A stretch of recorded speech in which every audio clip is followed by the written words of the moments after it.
Bam! Welcome to another episode of Mike Sports. I'm your host, Eric, joined as always by my co host, Landry. Landry, how are you? Feeling feel good. Like the season's over. I thought I'd be a little sad, but I feel pretty good. I don't know if it's because the weather's wacky down here. Yeah, I don't know what's yeah, going we've had on. some wacky weather too. It was like mid 60s today. It's going to be like 32 tomorrow. Yeah, I read this meme today. It's Yeah, like winter is mad and keeps storming out, then coming back and yelling. And another thing I forgot to tell you is the following, and then it's right. cold again. Right. I feel like that's what it is. It is kind of that way. And yep, another NFL season in the books. The biggest season in NFL history. Because And by my standards, it was the best season I've ever seen. yeah, the playoffs and even the Super Bowl, they really delivered. I think even regular season, I think for the most part, we had a lot of good games. Yeah. Like it really did deliver. It comes down to the final play of the final regular season game, who's going to get in the playoffs. And then it comes all the way down to a final play of the Super Bowl, which it's so funny. Some of the props, I don't know if you pay attention to some of that. Like one of the nice props that hit on the over at the end was Matt Stafford rushing attempts. And the thing is, a kneel down counts as a rushing attempt. So his last kneel down put him over on the rushing attempts. Nice. Which I know that. nice little cha-ching for me. I like a little chunk of data, a little chunk of Mhm. smart data right there for us. Look, I thought the refs blew that game, in my opinion. Yes, absolutely. I thought that game was the Bengals to win, and I think they gave it to the Rams at the end. The refs did. And Completely I agree. will never look at that game and go, man, what a game. The Rams took it. I'm always going to look at that game and go, the refs blew it. Yeah, and the thing is, maybe the Rams would have won anyway, but we got robbed of that outcome. Yeah. It seems like the refs want to rob the Cowboys and rob, the Bengals this year. It's really weird. I don't know what's going on. Well, I mean, I think as far as the Cowboys go, I mean, the ref has to spot the football. That's how it goes. Now, Well, the ref that's was sitting technically back supposed to. It having doesn't a mean it drink. has to be that way. Look, just because the ref was sitting back there having a cocktail and waiting to be like, oh shit, maybe I should go up and set this football. That dude was like, hey man, for the first time, like when the play was about to go, he's like, for the first time I watched the Pamela and Tommy Lee tape, and oh crap, I got to spot the ball and ran up there. That's what happened. He was late to the party. Everybody else watched that 30 years ago. Yeah. But yeah, I mean, look, yeah, the officials in the fourth quarter of the Super Bowl, the final drive or so, like they blew it. Like up until that point, I would not have complained one bit about the officiating. That's what I think got me. Mm-hmm. I was like, all of a sudden, it was like flag galore. And I'm kind of like, okay, I can see a back-to-back, but even the rain, like it just seemed like they got flag happy. It's almost like they got nervous that they weren't catching stuff that would decide the game, so they started paying attention to everything and going overboard on everything to compensate with how they were feeling. Yeah, I completely agree. It was almost like they looked at the end, they're like, oh shit, we're not going to fill our quota of penalties in this game. Yeah. Start throwing everything. Hey, and look, the Bengals are one of the least penalized teams in the NFL. So, I mean, and look, on one play, I saw pass interference. It didn't get called. On one play, when I didn't see pass interference, they called pass interference. And that's frustrating. Yeah, because if it's pass interference, it's just like opposite city, man. Yeah, I thought Joe Burrow was going to win that game, and I didn't think it from he's got this. I thought they're playing the better game. The Rams aren't looking up to spec to take him down. Odell is out. I was like, there's only X amount of time on the clock. And to me, without that penalty, there's no way the Rams would have won the game, in my opinion. I know you say they still might have. I don't think that would have happened. I think that would have been it. Well, what I'm saying, like, I would have liked to have seen that game. Yeah, we'd all like to see the right game. Yeah. Because then we could really go, okay, you took it. No qualms about it. Right. Because, hey, look, if the Rams come down there and win that game anyway, salute, Yeah. Like, I got no problem with that. Aaron Donald getting that last hit in the end on Burrow. That was pretty cool. And I was like, okay, that's cool for you, but you shouldn't even be in a position to do that. The refs gave you the option to be in that position to do that. Otherwise, this game would be flat and dead. I don't know. It's just Well, I will say, while I'm not as convinced that the officiating completely cost the game as you did, as you seem to be, but I again will say, like, it takes away from what was otherwise a very enjoyable Super Bowl. And well, like, I look at the Rams with an asterisk mentally now. Yeah, I look at that game with an asterisk, basically going, I'm not sure. You know what game it reminds me of? It reminds me of that Miami Ohio State game back in, what was that, 2002? Yeah, it was 02 or 01, but it was in 02 of January. Right. The other. Yeah. Oh yeah. Yeah. That was BS, that game. Yeah. No doubt. I had that game. Yeah, I've gone back and watched that game. It still looks like BS even at this time. So it wasn't just I was rooting for one team at the time and it ticked me off. Now when you go back and watch it, it's still crap. Yeah, I was gonna say I have no affinity for either Miami or Ohio State. It's just I like good football. Yeah, they had Maurice Clarett. I mean, and that dude. I mean, look, he was a good football player. He had beat at least 7 people off the field, women. And when you got that kind of record, I mean, I expect you to be dominant. I mean, Lawrence Phillips taught the world everything. So, well, look, we all know Lawrence Phillips, based on his track record, is the greatest running back of all time. Like, it's look, he hung around the NFL. Oh, wow! Hey, it's not too soon now. I'll tell you what. I hope Cancer Culture never gets a hold of the last 30 seconds of this segment. No, I don't think cancel culture would be a big fan of Lawrence Phillips to begin with. Well, that's true. Yeah, it'd be quite the opposite. That's true. Maybe we'd have them on our side. Yeah, it'd be opposite. Like, yeah, these guys are totally on our side. Let's cancel everything together. Yeah, so look, man, the Super Bowl, look, it was a good Super Bowl. A lot of hypocrites I saw in the stands with no masks, superstars. But, I think what we saw is possibly if McVay stays in and doesn't retire, like he's saying, hey, look, now that I got one, not much for me to prove here anymore. He's younger than I am. Well, like he said, I watched an interview with him and he said, look, I don't know how long I'm going to be in the game. He's kind of like players and coaches now of that generation, our generation technically, are just smarter. They realize you don't have to play this game for 20 years and beat the hell out of your body and have no time with your family anymore. You can come in, get it done, have a good run, and then get out and be rich. Yeah. They're smarter. Like, I bet you he knows how to manage his money so well that, like, he wouldn't need that. And he could walk away and go into TV and make a crap. Oh, yeah. He would be the younger version of what Gruden was, basically. Yeah. Yeah. Without all the other crap. Well, without the other mitigation. Did you hear that Antonio Brown was talking trash about Tom Brady? Oh, jeez. Did you read that? Oh, that was an interesting. So, who's the other wide receiver? He broke down what really happened on the sideline. Yeah, Mike Evans broke it down. Yeah. Yeah, it was so you did read it. Well, I mean, I knew that happened. Yeah, so Mike Evans basically said Antonio Brown was saying he was hurt. Arians was saying, whatever, get on the field. And he said, I only want to get in if you're going to throw it to me. And he said that Tom told him, I'll get it to you. That he got on the field and no one threw him the ball. And that's what did it for him. He's like, I'm out there hurt and you're not even going to throw it to me. What the hell am I doing? And that's what. You got to throw it to who's open. Yeah. And I'm kind of like, look, Tom can't guarantee you a ball. He can just say, hey, look, if there's a break and some separation and I can get you. Yeah. He's like, why wouldn't I try to get a positive gain? Of course I'll throw it to you if you're going to be open. Right. Just more antics from good old Antonio Brown. Hey, look, I got to say, if this dude ever wanted to be famous, he certainly found a way to be famous. I'd say more infamous. Yeah. But I'm surprised at his candor towards Tom, given what Tom tried to do for him on 2 different teams and letting him live at his house.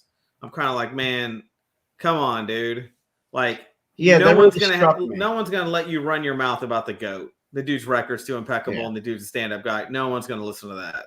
And why would he not throw you the football if you were open? You were the guy he should get the ball to. Have you not seen anything about this guy? All he cares about is winning. That's all he cares about. And Right. getting you the football in a productive situation where you can go and make a play helps him win. Why the hell wouldn't he do that? Yeah, Tampa Bay is going to be a team. I have no now. rebuttal to that. You're 100%. You know, I didn't even think about it your way, and you're like, I thought about my way. Usually that's the way I do it. I only think about my way, but your way makes a lot of sense to me too. Wow. Okay, guys, that's a sign of the apocalypse. We each understand. That's a sign that the NFL season's over. That's what that's a sign. Well, of. Yeah. That my attitude is lax, my competitiveness is left, all my war paint's melted off. That I'm getting a freaking beer gut. That I'm laying. My whole world's changing. Well, I've had the beer gut. I'm in mid-season form with the beer gut. Yeah.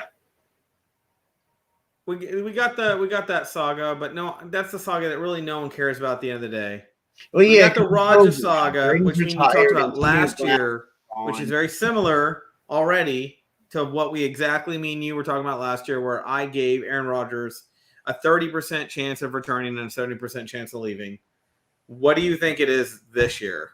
I think it's 70-30 with him staying in Green Bay. Okay. Do you think that's this? So that's what you think is going to happen? Yes. What do you think is best from your point of view for him to do?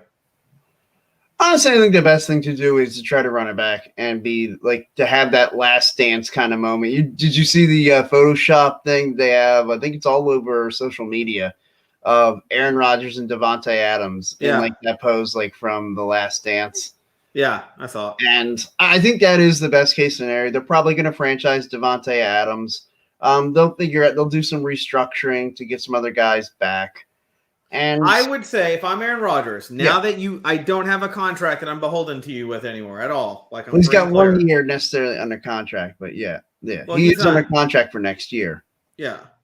Now that he's not beholden to like some, oh man, I got a while if I get out of this, like I got all these years left tied to y'all. Now that he's like in that position where he's like, fuck it, I could walk at the end of this now. Mm-hmm. If I'm Aaron Rodgers, I go to them, I'm going to tell them straight up, I'm only going to come back if you get me an additional elite wide receiver or a tight end. Right. That is the only way I return and go, I will be watching what you do during the draft, and then I will make my decision. And I'll tell you what, if they wanted to go the free that's what I would do. Hold him hostage. Zach Ertz is going to be a free agent. I think he would make a ton of sense in Green Bay. Yeah. He'd be like Brett Favre and was it Mora? Shamora, yeah. Yeah, Chamora, the guy that sleeps with your kids. I was going to say, as long as Zach Ertz – well, look at – he's got Julie Ertz there. Like, why is he going with anything? Dude, I had a moment where I thought of The Sopranos where he goes, how's the little boy? What boy, Tony? The little boy you sleep with. I said that. That was funny. Well, as long as whoever they get it doesn't have a little Coach Hauser in them. Yeah. But look, man, I think it makes a lot of sense for Aaron Rodgers to go, look, I know why I couldn't get over that hump this year. I just feel like there wasn't enough talent on the outside and on the wide receiver or on the tight end for me to get the plays like you see with Hill and freaking Kelsey doing where Mahomes can basically throw all of it. He goes, I don't have that option. I want it. To me, that's the only way we get over the hump and beat some of those better teams. If you're not going to give it to me, there's really no point in me coming back and wasting my time again. That's I would say that's the conversation I would have. Yeah, and I would wait until after trading, or I'm sorry, after free agency and after the draft before I commit. So I'd say if I see it, that's the only way I'll believe it. I don't want to hear it. I want to see it. And that's the only way I'd commit. Otherwise, man, I really think you're going to have a very similar year where they're going to get up to that threshold. Someone's going to lambast them, and all that was for nothing again. See, I think they're in a position now, which is much better. Their situation is better than it was a year ago, where Aaron Rodgers just didn't trust them. I think if Aaron Rodgers, the GM goes to Rodgers right now and says to him, you know what, we are going to acquiesce.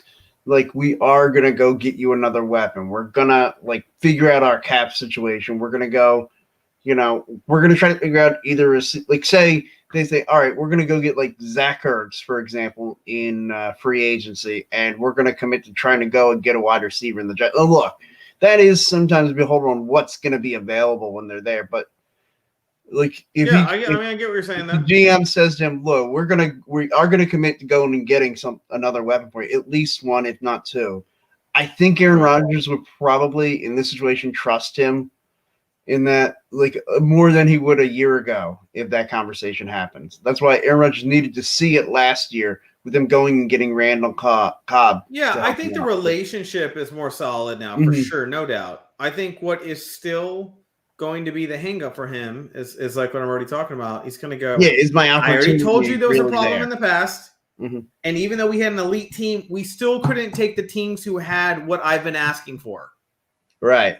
And so I think give me the weapon to get the Super Bowl. Is now, yeah, go ahead. We're just going to have a repeat season where we're going to look good. We're going to dominate regular season. We're going to get in the playoffs, and it's going to be deer in headlights again.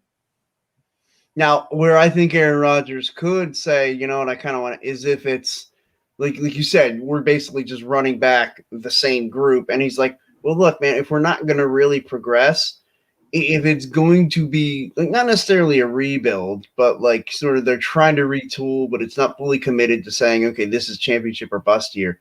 I think you'd say, well, look, if it's going to be a 2-year window of me having to get the team together and get them to a champ, I'd rather go somewhere else and put together that 2-year window there. Exactly. That's what I'm saying. If they don't want to give you what you want, I really want to go to like a Denver or somewhere where I know they're going to be like, okay, we're going to go try to get everybody you want.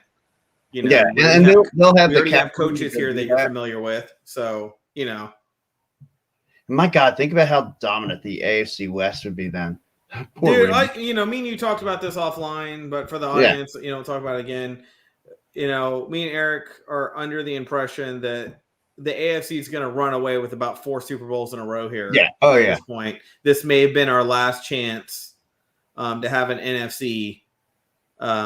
Now, look, both of our teams are probably going to be decent next year and can make a run at it. But I mean, if you're just looking at it from a raw talent standpoint, the AFC is just rolling the roost. But yeah, and if you look at we talked about it, and it's funny, we almost came up with what the Super Bowl matchup was, just doing our best quarterbacks in each matchup. Yeah. And so think about it. If we did that again, who are your top quarterbacks right now in this league? The Mahomes, the Josh Allens, the Justin Herberts, the Joe Burrows, not necessarily in that order, but I'm just rattling them off. Yeah, because those are all AFC guys. And if Aaron Rodgers goes there's another one. Like, man, I don't know. Like, I don't know if the AFC just drafts better, like that their team, they're just a more intelligent conference. I don't know. But I just look at them and I'm like, God, your teams are surrounded by tons of weapons. When we play you, the ones in their cream of their crop, when we play, look, I don't know if anybody watches and like gets what I get from a game, but I look at the Bills and I'm like, okay, the Bills are a tough team. Josh Allen's super talented. But when I look at the Kansas City Chiefs, I'm like, where can't you distribute the ball? And I'm kind of like, so even though you did lose that round, I'm like 9 times out of 10, you might have won it because because of what you have. Why aren't more teams trying to achieve something like that? Why are they so stubborn to not try to go that route? Why won't the Green Bay Packers bring you a Kelsey, a Hill, have Mahomes, which is a Rodgers? Why won't you equivalate that? What the hell is your holdup? Well, they don't grow on trees. I think that's what it is. Yeah, and you might say, okay, well, it's salary cap. It's stuff. I'm like, that's funny because Kansas City's had plenty of years that team could have fallen apart and gone different directions, and they've been holding it together somehow. So, and Green Bay has had plenty of time to put all that kind of chemistry together and bring that kind of talent. You know what I think Green Bay is? Green Bay reminds me of that corporation that goes, well, we've always done it like this, so that's why we keep doing it like this. They just remind me of that corporate stubborn mentality. And they got lucky because they happened to understand the quarterback because of the pedigree they've had before in a Favre, that they really got to concentrate on that. It's like hiring a president of your company or a director of your company, a superstar, or a vice president of your company. But once you have them, you're like, okay, all mediocre talent because they're cheap. That's how I feel like Green Bay operates. Well, I think part of what happened is Green Bay missed on some guys and had some bad luck, had some health issues, guys getting injured. Like, but for the most part, 2009? Come on, man. Yeah, I mean, I think a long time for them to get this right. Well. They haven't drafted well. That's why I said I'm with Rodgers on his frustration. This has been a long time of you not surrounding someone with weapons. You've had ample time to have enough bad years to go get talent during a draft. Well, they didn't take a first round offensive weapon. I think the entire tenure that Aaron Rodgers has been there. I don't think one first round pick, because Davante Adams wasn't a first round pick, was he? I thought he was a second rounder, but I wouldn't want to swear to that. But even if he is, like, that's the only one. Yeah. I think a tight end, a wide receiver on the other side of the field to split the coverage up. Yeah. So that when you can run a post and a slant, they don't, the zones get all jacked up. Mm-hmm. And then on defense, I mean, your defense is already pretty solid. You got a pretty good defense. It became very clear during that San Francisco 49er game that the 49ers were just not going to let Davante Adams beat them. They were going to. The 49ers, and I said that because I watched it in the Cowboys game. The 49ers are a physical football team. Yeah. They hurt you up physically. If you got some, crazy talent, which eventually a team had, that's why they were able to get past them.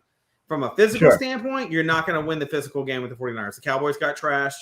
Green Bay got trashed. The Rams almost got trashed. The 49ers play physical football. If the 49ers at number 3, if he makes that interception, 49ers are going to the Super Bowl. Yeah. Yeah. And that brings us to the topic of the 49ers. Jimmy Garoppolo, what do you see going on there? Does that last throw represent his stature there, or is that just too much pressure into the game, just buckled? That one play is that one play. Doesn't really matter overall. Look, I mean, I think he's a decent quarterback, but he was definitely, like, when you looked at the quarterbacks in the conference championship games, he was clearly the 4th best by a lot. Yeah. I mean, the 49ers were there because they were able to win the line of scrimmage, and they had, in my mind, maybe the best player on the field for any of the 4 teams in Deebo Samuel. I don't know. The reason I think Garoppolo is probably the 2nd best quarterback in that class, and the dude dated a porn star, man. I mean, that's got to count for something. That's fair. No, that's fair. Porn star Jimmy ain't named that for nothing. That is fair. This is a vulgar segment tonight. I'm not sure this episode is going to last on YouTube. I have no idea. Yeah, we've had some bold takes tonight. But see, we don't really care. The season's over. This is how we feel. It's over. What do you got to lose now? Right. Oh, you're going to take our Super Bowl pick off the line so no one can call our bets? What? Yeah. I don't know. So, hey, speaking of which, interesting drama going on in Dallas right now with Sean Payton moving back to his home, which is in Dallas, for those who don't know. He used to be a coach on the Dallas Cowboys at one point.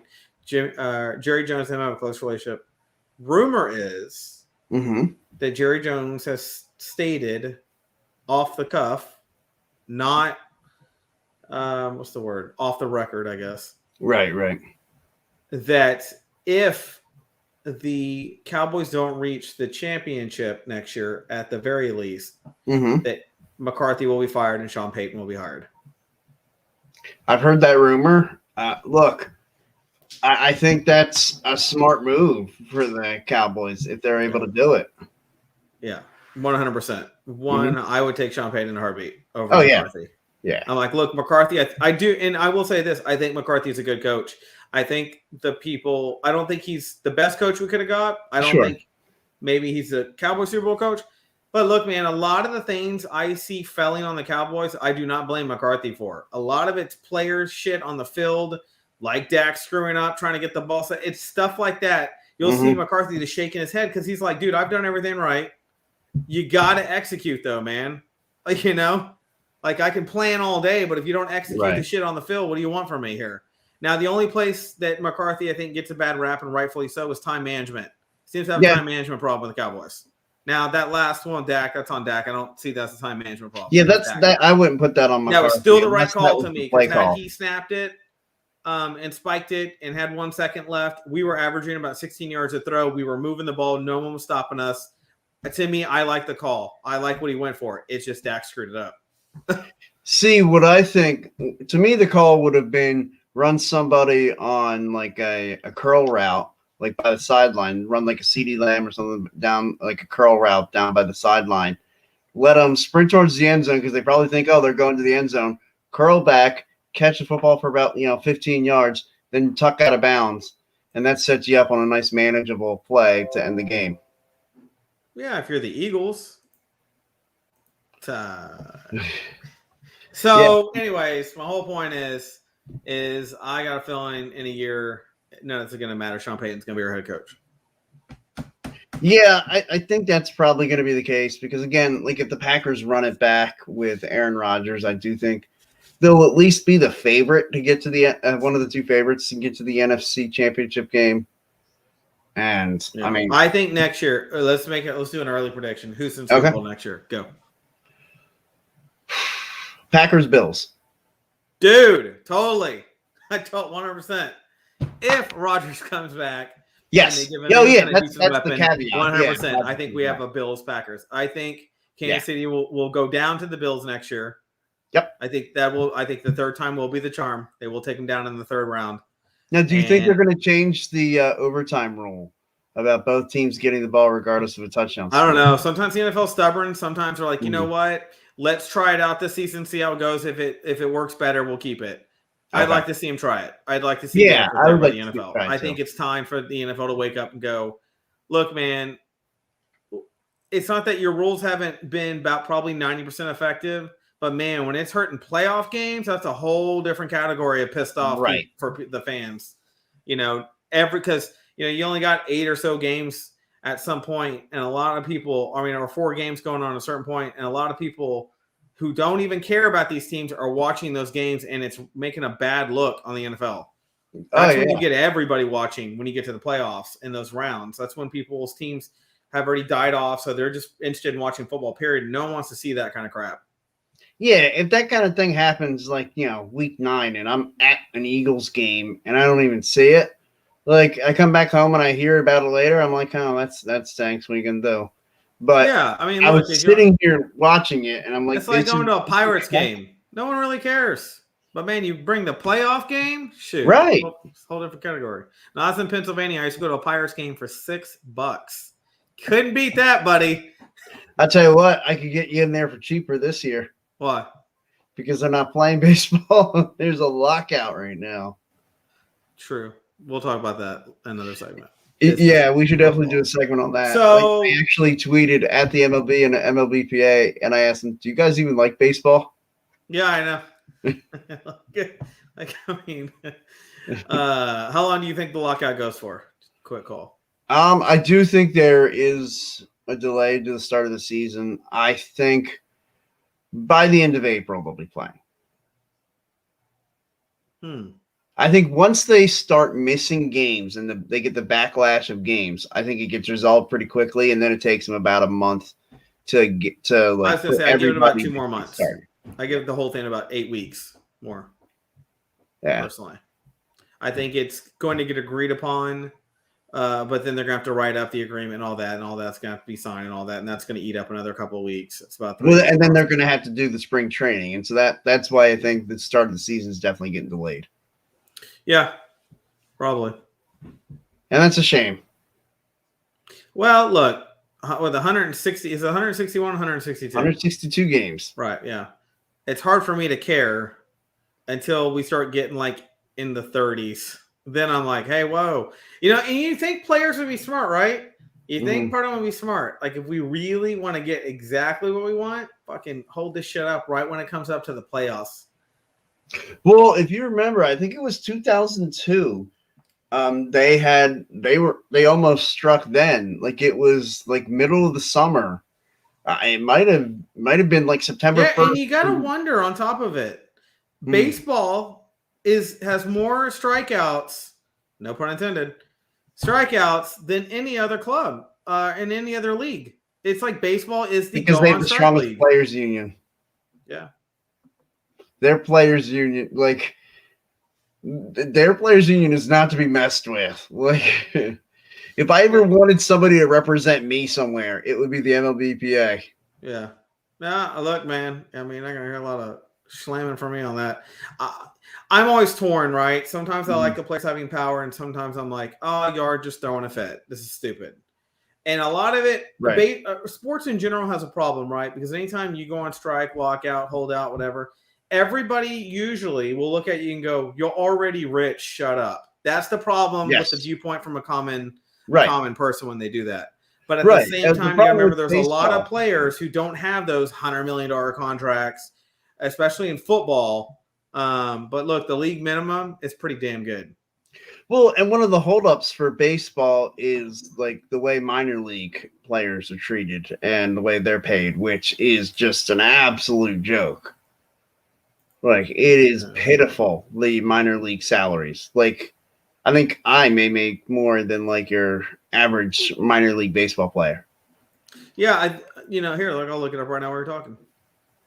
Like, and this was one of the things, like, there was this, like, last year, there was one of those social media things where I forget what the hashtag was, but it was all about looking out for minor league players. Oh, dude, you're not kidding. Yeah. Players at Class A minor league make $500. Double A players jumped to $290 to $500. Double A players jumped from $350 to $600. Triple A player salaries increased from $502 to $700. Most minor leagues leaguers make less than $15,000 a year. Yeah. God. Yeah, it's a joke. And that's one of their biggest hangups is like basically dude, I mean, look at dude, you guys got to do more to help out these minor league players. Oh, dude, I didn't realize that was that low. I thought they made like 30. So I'm like, well, now, pay some bills. Now, one of the things I think will happen because they are going to increase. Let's look at the NFL equivalent, which is the practice squad. Let's just see what the minimum practice squad makes. Okay. Yeah. How much does the average practice squad player make? Players with tenure earn $14,000 per week or $250,000 per season. Okay, dude, that's it. Just to let you know. How about those without tenure within their first? What is it, 2 or 3 years of? Yeah, but just to give you reference on that, okay? I know. I'm a vice president of IT, and I make just a tad more than that, and I'm an executive level at a corporation. So that means a player on a practice squad that never sees the light of day on a field just shows up so they can get hit and run routes to make someone else better, makes executive salary of a normal corporation. Yeah. That's pretty freaking good. And then you take AAA baseball and you got $15K going on. Man, that is disgusting, dude. That's absolutely disgusting.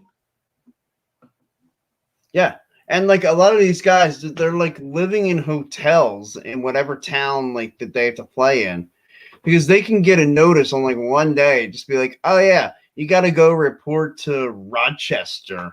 Hey, you got till tomorrow. Now they usually provide them with the transportation. Yeah, that's some Bull Durham stuff right there. Yeah, that's some Bull Durham. That's Crash Davis right there, dude. That's ridiculous. Like, it is a joke. A lot of these guys, what do you think they should make? Like 4 or 5 of them live in a 1-bedroom apartment. What do you think they should make? I'll tell you, like they should be clearing $40K a year at least. I'm gonna go with. Here we go. Hold on. 40 to 50K, like.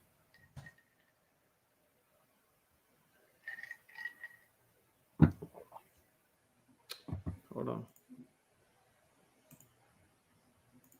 The national average of pay is $50,490. Okay. I think whatever the national average salary is for the previous year is what they should pay their players. Yeah, absolutely. Right? So $50K. You can live on $50K. You can pay your rent on $50K. You can have a nice apartment on $50K. You can buy your groceries. You can pay your car payment and go out to eat every once in a while. Yeah. And you have the money as a minor league team. I know it. We have one here in Sugar Land, Texas. It's the Space Cowboys now. It was named the Skeeters or whatever. Now they're the Space Cowboys. Who are they? When you go there, that's a pretty nice stadium. Attendance is always packed, and the concession stands are always loaded and selling out. There is absolutely no reason the revenue isn't there.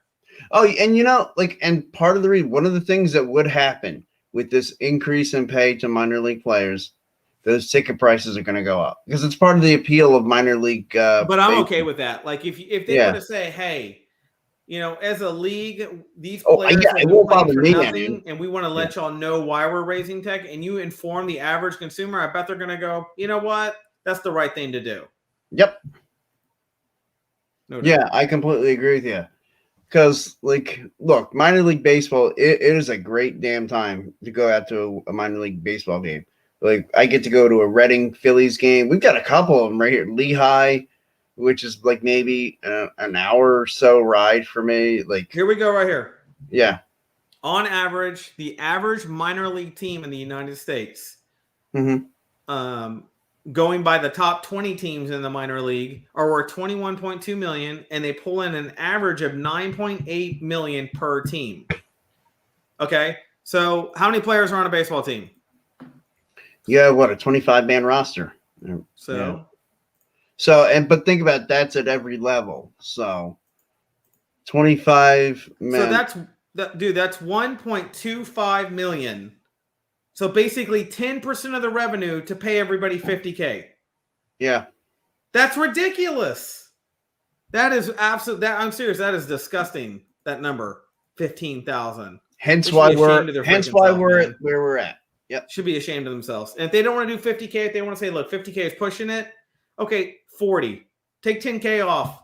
That drops you under it even being $1 million. You drop down to about 8% of your revenue. So even they'd be less than 10% of your team to pay them a $40,000 salary. Yeah, I know. And who knows what would happen in development if these guys could commit more because they had more money to playing that instead of having to have a separate job and then try to be in a hotel for a game. Right. And they could just commit to developing themselves. How many more superstars will we have? How many more guys will be ready to go sooner? Yeah, that's a reinvestment in your game. Yeah. You know, I can't believe I'm surprised that the major league doesn't step up and go, look, we want to help you guys somehow put these players in better positions. Like there's been a lot of major league players who basically everybody who's worth anything at the major league level has their charities and stuff they do. And some of the guys have set up things to help out minor league players. And it's absolute garbage that they had to do that. Like that's like the NFL bullshit. Not covering you with insurance, after you leave the league and that kind of fight. Oh. What? Because that happened for a long time. No, I know. That's what I just said. I said, yeah. That's like when the NFL wasn't covering players. Yeah. Oh, I know. What do you think that should be? That's a good discussion. Actually, I was having this conversation about 2 days ago. How long do you think the league should cover you after you are out of the NFL? Life. You really? You think it's life? See, I don't know if I agree with life. I think they should cover you for 10 years after you leave the league and lifetime for brain injuries. See, and the reason I say life is like this is, again, I always say this whenever I talk about anything regarding money in the NFL. This is a $1 billion industry with a B. Like, you can afford to take care of these players.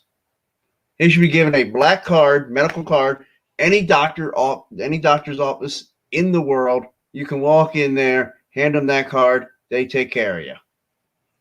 See, I agree with you to a point. I guess there's a part of my business sense that kicks in and goes, so let's say you only play in my league for 5 years and then I have to cover you for life. There's something about that just doesn't sound right to me. It just doesn't sound right. That's like me going and working at a company. 5 years. It's because that's like me going and working at a company and I worked there 5 years. And then when I'm like, hey, like I'm going to retire, I'm going to leave, but I've only been in 5 years. You need to cover my healthcare for the rest of my life. It just doesn't sound right. Yeah, but those guys, look, those players, and every single one of them make this league. Every one of them. And I understand people who are just like, oh, well, this guy didn't do much in the league. Look, it takes everybody in this league for it to really function at the level that it's at. And that's why, and these players put their body on the line. You can't tell me that a guy who, even though he only spent, say, 3 years in the league, dude, that is 3 years of every friggin' day that you're playing there going through a car wreck like 50 times a day. Sure. And that's why I think you should be covered a decade from the day you retire or leave the league for any reason. A decade. Within a decade, that will cover I might be able to injury you'll ever have by being an NFL player, except for the brain that could develop later. I think the brain, anything like that should be covered by the NFL if proven by a doctor. You have CT, that should all be covered lifetime to me. But the other stuff, the regular like maintenance of aging and whatnot, that's not, to me, the NFL shouldn't be responsible for that. Or, okay, I'll go different. I would say at least until they can collect Social Security and get on Medicare. I'll go a different route with you. And like, let's say we and your player association, we couldn't agree on that one. The other one would be you have to spend X amount of time in the league before you get lifetime coverage. Okay, so like it's like a tiered system. So I would say if you're like, I'd be willing to negotiate 7 or 8 years. If you play for 7 or 8 years in the league, we cover you for life. Okay, so 1 play to 6 years is 10 years coverage.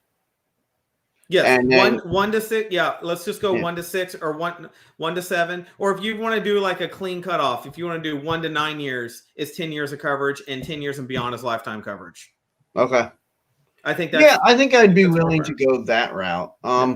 But I would want something to where instead of just at the 10 years, it's like that's it. There's no more coverage. Like you kind of get weeded down until you can get to like something like until you can reach like a Social Security, like, you know, say it covers you, like you get like a more limited plan, because at that point, after 10 years, like you said, unless it's a brain injury, any injury that you may have suffered during the course of your playing days probably has surfaced.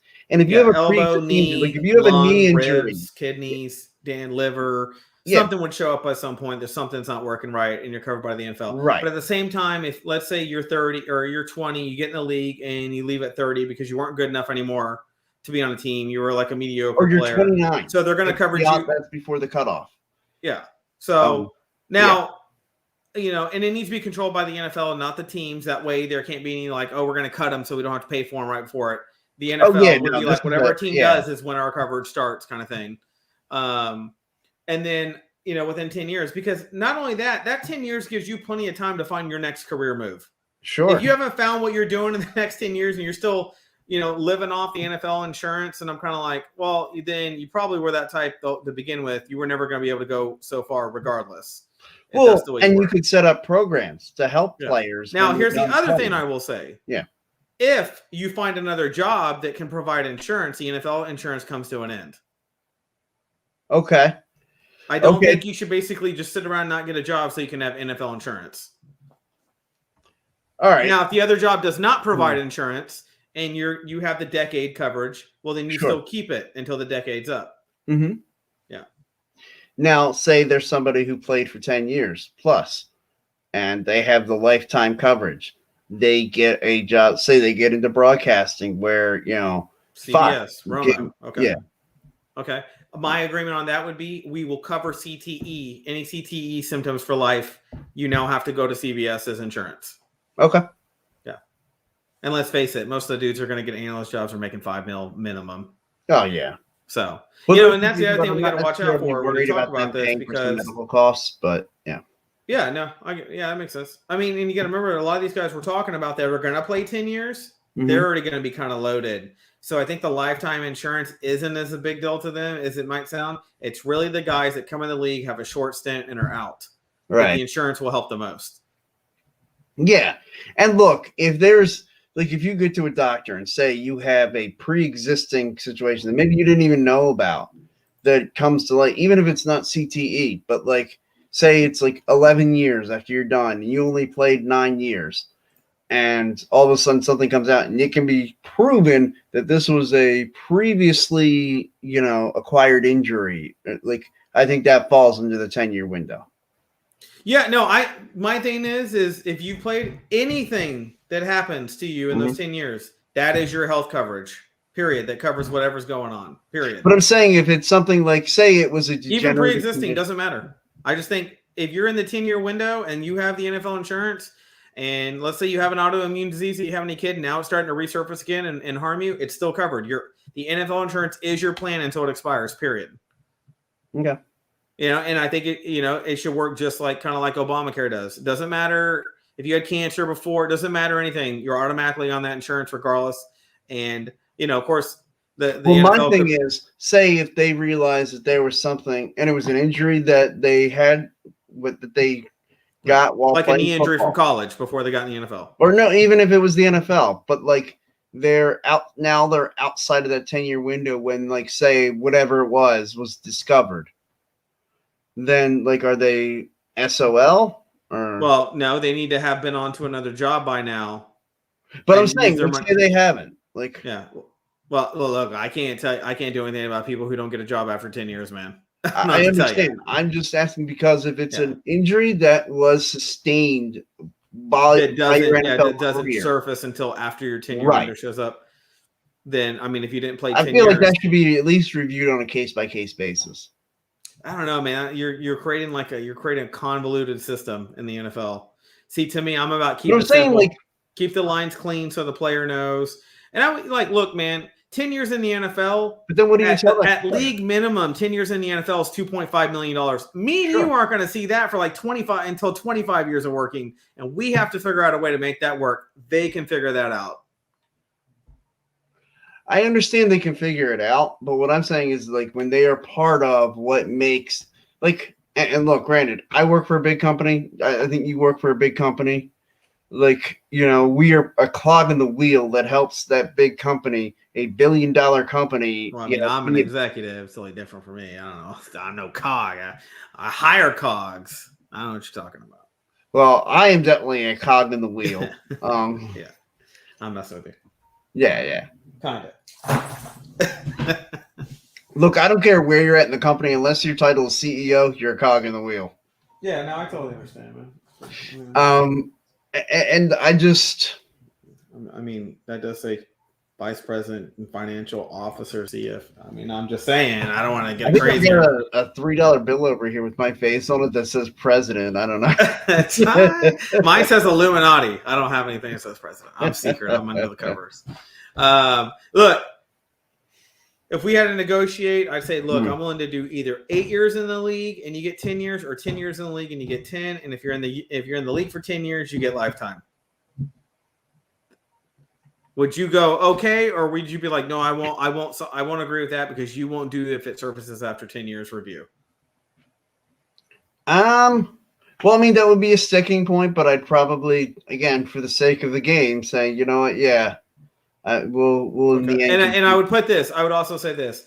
I'm willing to step up the league minimum to help those players have a little more money who don't make that threshold. So if they're making $252 on practice squad, I'm gonna step that up to a clean $300,000. Yeah. Okay. I think that's. And to me, there's $50,000 for you to go. Okay, I didn't even know I was gonna get that. Now I'm just gonna put that aside and call that healthcare after a decade fund. I mean, dude, me and you are never going to have that. Smart, you take that money, you invest it, and you make that grow. Yeah, I mean, absolutely, dude. You go invest in Facebook, and when the stock falls by $25 billion, you're like, damn, there goes all my money. But hey, at least my man D-Rock, a fellow Birds fan. Thanks for checking in, D-Rock. D-Rock, we're talking about NFL health coverage, and we're debating on how we would do it. And I'm saying if you play in the league for 7 to 8 years, you get automatic 10 years coverage after you leave the league. If you play in 10 years or more, you get lifetime coverage in the NFL. Eric is saying only if you're transgender.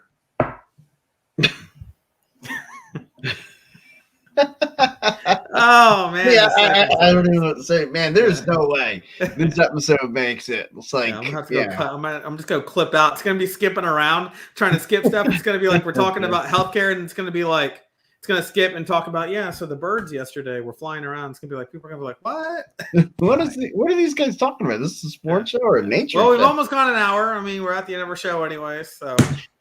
So, okay.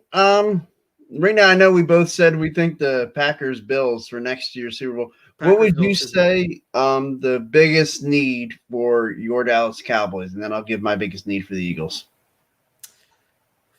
Well, let's do both sides of the ball. I'll do offense and defense.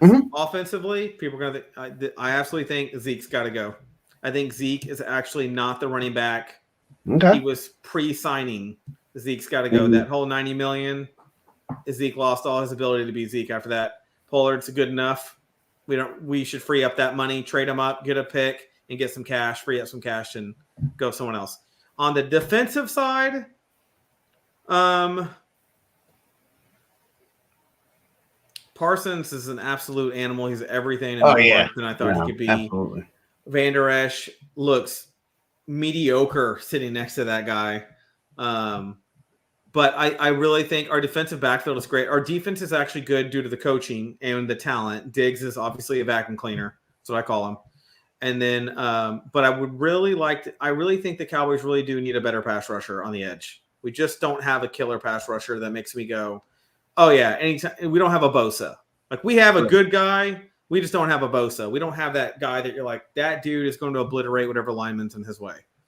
Like an Aaron Donald. Of course, that's a tackle, but I'd like to see. But still, a defensive lineman that just. I would like to see the Cowboys go after a defensive end this year, whatever the best defensive end is.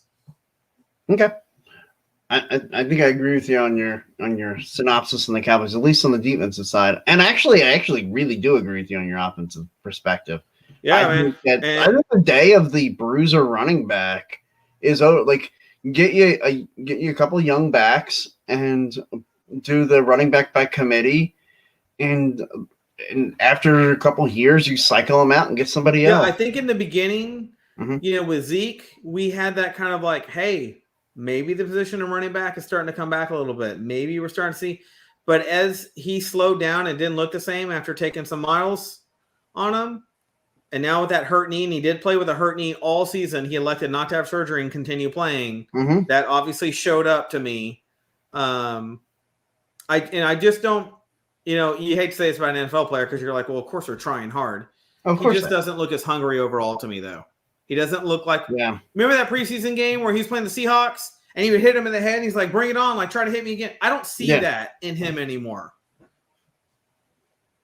Yeah, I agree with you. I think there is a little and I don't think it's an effort thing. I think it's because I think once he gets on the field, like he's all in, like he's ready to go. I think the miles are starting to show up on him already, though. Yeah, I think the miles are showing up, and I think sometimes, man, that makes it a little harder on, like, say, Monday, Tuesday, like in the preparation to get ready for the game.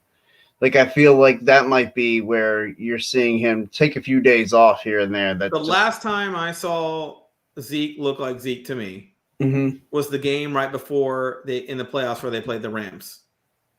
The game before that. I can't remember who it was, though. But I just remember that's the last time I remember seeing Zeke. That might have been I know the last regular season that year was the Steelers, and Zeke busted one up the middle in Steeler land to score it. But anyways, so before I think it was 2018 when we played the Rams. Or no, not 2000, it was 2019. We played the Rams in the playoffs and we lost because they had that running back that was like a damn bowling ball. I forgot his name. He was a bruiser, whoever the guy was. CJ Anderson or something. Yeah, something like that. But that's the last time, the game before the Rams, that's the last time I remember seeing Zeke going, dude, that dude's an animal. Now I'm kind of like, he's good, but I don't see him. He's no freaking Samuel from the 49ers. He's not a game changer. Yeah. Yeah, he's no longer a game breaker. A little throwback to PlayStation video game right there. Yeah. What about you? Now, for my Eagles, I think on the defensive side, again, like I think I agree with your perspective. Like, as much as I can sit here and say, hey, I think they need linebacker play, and they do. They're desperate for linebackers. And they need another corner to go aside from Darius Slay. And I think they do need that. But the number one need on that defense, in my mind, is a pass rush. Like that, if you have a frontline pass rusher. Because to me, you have one dominant source. You're kind of like us. We have Parsons. You guys have Cox. Right. He'll obliterate anybody. Problem is past them, everybody else is really talented, but no one's dominant. Right. Like Javon Hargraves is capable of being dominant for like a short window. But as far as like an entire season, like Javon Hargraves just like he kind of broke down as the season went on. And I would certainly say that like the Eagles definitely need another. I think they missed Brandon Graham at times this year. Yeah, it showed. Got injured early on in the season, week 2. The Eagles are a lot. I don't think the Eagles are as good as the Cowboys right now, just from a straight up talent level. But the Eagles are definitely showing promise. Like I had more faith in your Eagles than you did. Remember coming in the season, I said they're a little better than you think they are. I told you that. Yeah. I even had more than Ryan did. I remember just being in the draft going, you guys are downplaying your Eagles, and I'm a Cowboy fan going, no, you are better than you're giving yourself credit for. Did you read that comment from D-Rock? Zeke is in. That's cool. Yep, 100%. D-Rock's 100% on. Yep. I mean, even from a fan not of the Cowboys watching, right? Just an outsider sees the same thing I do. There's just been a degrade in quality. I really thought about the avoiding contact part of it, but there are plays where Zeke just doesn't bum rush through like he used to. He just kind of gets low and tries to reach out for the extra yard as he's going down, and that's kind of all you see out of him. And now the offensive side of this, and I might catch some flack for this, they have to figure out what's going to go on with the quarterback. Ooh. I mean, and I like Jalen. I think he had a decent year. But can he get you to that next – can he level up? Because, it's like as hard as it is to get from bad to good, which the Eagles did. They did that. They did that well. It is so, so hard to get from good to great. And right now, I think that's where they're at. They're at that good level. And to level up to great, can Jalen level up and be a great quarterback? Yeah, it's bad, mediocre, good, great, elite. Yeah. And I think he's definitely above mediocre. He's good. Yeah, I think your football team's good overall. Like, I think you're trying to work on the great. I think we're great. We're just not elite. That's why we can get in the playoffs. We just can't fucking get a win in the playoffs because we're just not elite level. Yeah. Yeah, I would agree with that. Yeah. The Eagles are like right now, and God, nobody pull this sound clip when I say this, but the Eagles aren't as good as the Cowboys right now. They're just not. Yeah. Well, look, if I had to give my team a score and give the Eagles a score, and I do a 1 through 10, 10 being the best, I give the Cowboys an 8. I give the Eagles a 7. So, I mean, you are about a point behind us, But you started a little bit later than us, getting your quarterback thing settled and all that. So you're a step behind anyways. So that makes sense. D-Rock, way to bring it tonight. Really appreciate your comments. Time to become a passer. Yes.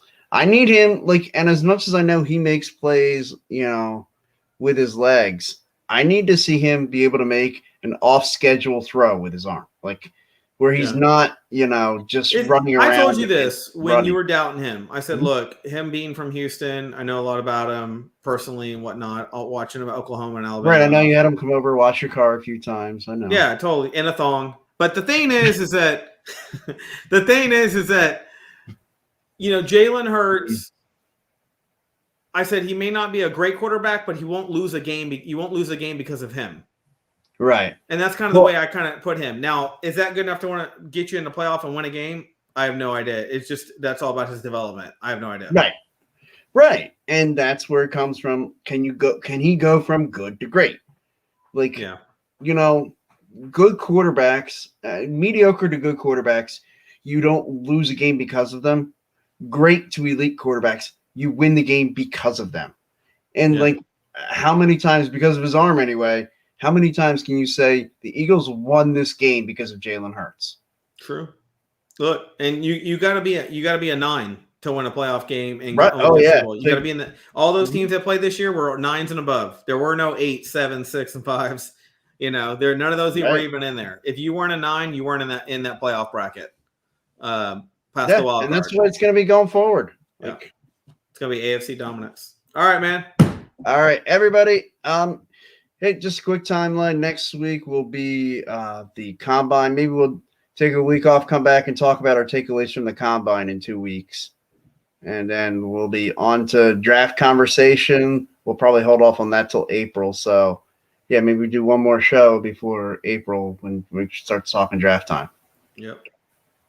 All right, so everybody, but make sure, because I know Ryan will want to do our football smack talk show every week still.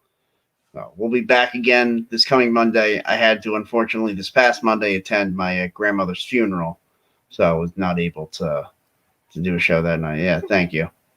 So everybody, have a great night. Thanks for watching. Happy football. Take it easy. Later, D-Rock.